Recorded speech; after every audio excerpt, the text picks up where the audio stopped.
Здравейте, приятели! Ето, че минутите посветени на вас в часът на зрителите настъпиха. При положение, че от край време се смята текущия месец март за типично женски, то не можем да не посветим днешната тема на нежния пол. Как се чувства българката в чужбина? Какво е мястото на жената в различните общества? В това предаване ще се срещнем с три дами, живеещи на различни континенти. Две от тях са българки, избрали да живеят извън родината, а третата е гостенката ни в студиото, французойката Изабел Любестар, която е избрала България за свой дом. Добре дошла! Как си? Много добре, а вие? Благодаря, Мерси. добре. Много щастлива съм да бъда поканена тук и благодаря на Даниела, която ми помага за превода. Разкажи ми за теб и за семейството ти. Защо избрахте в България да живеете? Моят съпруг заема поста преподавател в френското училище Виктор Юго. Да. Той е преподавател по физика и химика. И аз съм преподавателка по биология, но в България аз се отказах от тази професия, за да се посветя за изкуството. Изкуството имаш предвид фотографията? Поезия и фотография.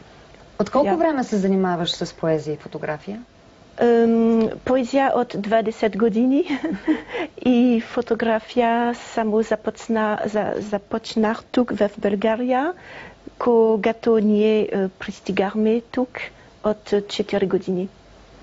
Защо избрахте България? Само заради работата на мъжа ти ли? Преди да живеем в България, живеем в Португалия, в Лисабон. Да. И после нам избрахме една страница, който беше стар комунист, un ancien pays комунист. Искаха бивша комунистическа страна да живеят. Защо? Защото мислихме, че ще бъде много интересно да живеем тук. Интересно ли е? И много е приятно за нас и за нашите трите деца. Разкажи ми за твоята работа като фотограф и като поет. Винаги в центъра на твоите творби поставяш жената. Дори сега по повод 8 март избра за последните си фотографии темата равноправието между мъжа и жената. Защо? Защото този обект много ме интересува и също както чужденка, мисля, че мога да видя по-лесно различни между Франция и България или други страници. Можеш спокойно вече да минеш на френски, ако ще се чувстваш по-добре. Разкажи ми какво точно си видяла като разлика между мъжа и жената. Има ли равноправие или има съществени разлики между единия и другия пол? Je trouve qu'en Bulgarie, les femmes sont généralement très belles, très sexy, très bien habillées. Тя смята, че България, българските жени са много красиви, предизвикателни и добре облечени. Et qu'elles fonctionnent énormément selon le mode de la séduction. Така, умеят изкуството на съблазняването. Beaucoup plus que les hommes, je pense. Много повече от мъжете. Et que pour les hommes, la relation avec les femmes, souvent, je trouve, a quelque chose à voir avec l'argent ou le niveau ou la classe sociale. Тя смята, че връзката между мъжете и жените в България се определя от социалното им положение и класа. Смятате ли, че няма равноправие в България между мъжа и жената? Est-ce que tu penses qu'il y a une égalité entre les femmes et les hommes en Bulgarie? Je pense que l'égalité va arriver, mais que la Bulgarie est en partie plus en retard par rapport aux autres pays européens. Elle est en train de rattraper ce retard, mais que cela se fait petit à petit. Тя смята, че равенството в бъдеще ще се доразвива и за бъдеще ще става все повече и повече.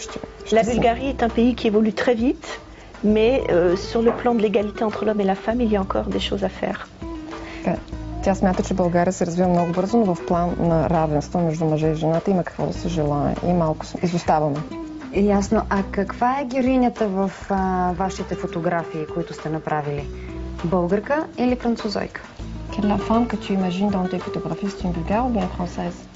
En tant que photographe amateur, je fais de la poésie photographique en fait, et tout mon travail artistique depuis 4 ans est dédié à la Bulgarie. Donc je ne photographie que des femmes ou des représentations de femmes bulgares. Така, тя всъщност се смята за фотограф-аматьор. И бидейки в България от 6 години, тя снима предимно български жени. И също време тя иска да каже, че тя също пише поезия. За българката? За българката, да. Нейните снимки винаги са свързани с поезия или са вдъхновени от поезията. Като говорим за мъжете и за жените, веднага се продиктува, преди да прочета вашето стихче, което сте написала, веднага искам да ви попитам, вярно ли е, че мъжете французи са най-галантните в света? Да. Не сте ли получавали комплименти от български мъже? Si je reçois des compliments d'hommes, не, никога.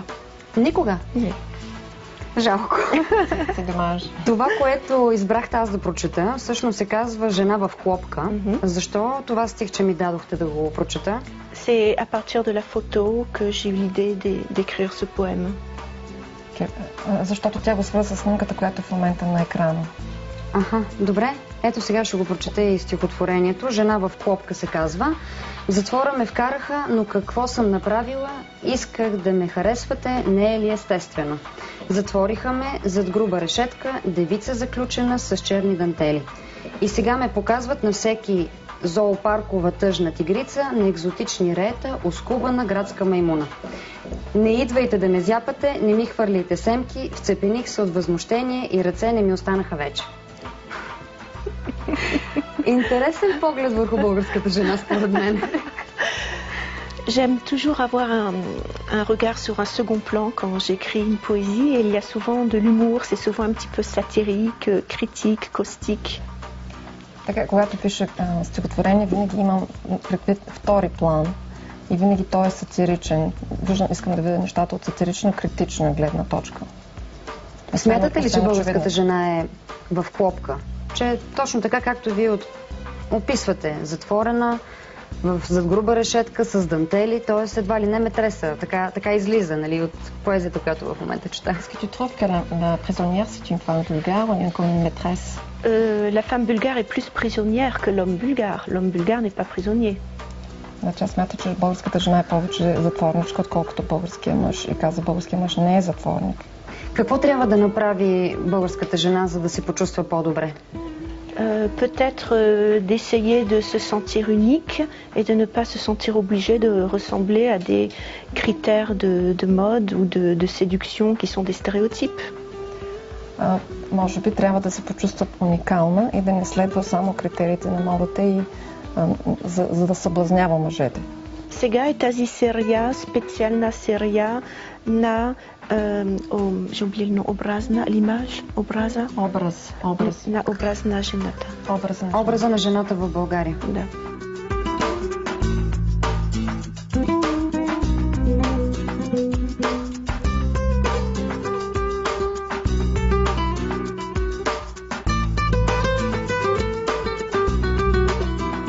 Благодаря, че бяхте наши гости. Много ви